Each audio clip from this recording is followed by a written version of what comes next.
Hello everyone, welcome back to Spring Boot classes. In our previous classes, we learned what are the different Spring Data modules, how we will connect database. Now we'll go little bit basics functionality of each module.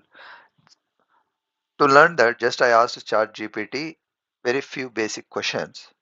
What is Spring Boot JDBC and how it works? So it has given the answer to simplified answer. Okay, instead of so much theoretical. So we'll have the what is the exact point. Okay. Now, what is Spring Boot JDBC? As already mentioned, it's a if you want to connect to Java database connectivity, it's a part of Spring Boot framework. It allows developers to interact the relational databases using plain SQL. So while benefiting from Spring Boot's auto configuration, dependency management, and simplified setup. So JDBC is if suppose your requirement is to interact with normal plain old queries and you need complete control over the queries, then you can go for JDBC based on the requirement. So it has the JDBC template. What it will do is core utility that simplifies writing SQL queries, updates and transactions, auto configuration, automatically set up data source, JDBC template and a transaction manager.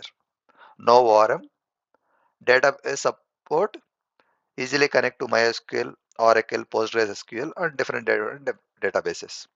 How it works? We can add the Maven dependency and configure the DB details in the application.properties. We can use JDBC template to run the queries. Spring Boot handles connection pooling, transaction, error translation. It's a predefined configuration. Maven dependency. This is how we can use. You people might know already how we can use the Maven dependency. Then application properties, where we will mention the which database we need to connect and what is the username and password for the database. So these are the simple example. JDBC template. Once you made it as a query, select a star from users. This is a plain old um, query which we can fetch the data. So lightweight and fast, full control over SQL, no ORM. These are the benefits. Now, one more module. What is Spring Data JPA? So it's a Spring Data JPA. It's an object relational mapping where your object class will be your POJO class and your entity class, I can say. So then your table already there. So it will maintain the both the relation that is called ORM. So what are the key concept here? Java specification for ORM, Java to SQL, Hibernate, most common JPA provide implementation, Spring Data JPA, its abstraction layer on top of JPA, a repository interface for standard CRUD and custom queries. At the rate entity marks a class is a database mapped object.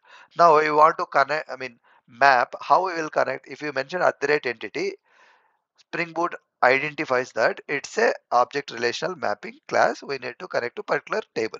How it works? Define the entity class using other entity. Extend JPA repository or CRUD repository in a DAO interface.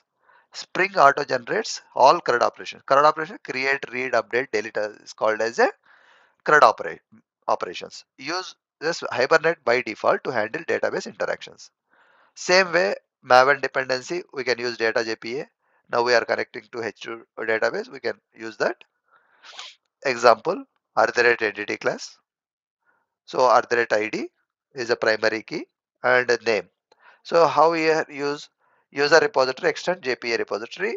Here find by name is there. Suppose this is the you have defined. Otherwise, by default, it will have the few methods create, read, update, delete. So those methods will come by default. Here I mentioned because we didn't mention in the above save method. But if you see user repository, since we are extending the JPA repository in the interface, you will get that. So internally what it will do, it will use the Spring Data proxies, Hibernate manage object state and SQL, lazy loading, cascading, caching and all it will taken care.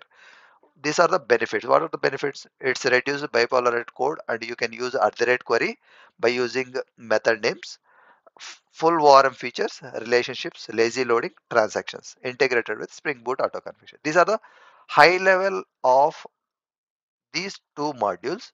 In next class, we can learn about other modules, because I am posting a very simple video to understand instead of lengthy videos, and to give more time to work on these things. If you want, you can do this, and you can download respective files, and you can start working on your local to connect to databases and how it will works. Okay. Thank you very much. Have a nice day.